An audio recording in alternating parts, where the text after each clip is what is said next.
Hi there! In this video, I will give you a quick guide on how you can request money from another Revolut user. So please listen carefully to each step that I will be explaining because I will describe everything clearly so you can follow along. So before starting, make sure that you have the correct plan or version that supports this feature so you will have full access to everything you need. So first, of course, make sure as well that your country actually has or supports Revolut.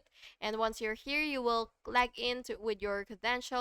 And then what you will do is you will go to the payment section after you've logged in. And what you will do is tap it and just click request. And then you will select Revolut contact or enter phone or email. Then you will enter amount and an optional note.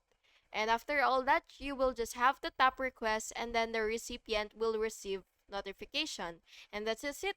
Thank you so much for watching this video and I really hope it was helpful for you. And if it was, please make sure to like and subscribe for more videos like this. Thank you and have a good day.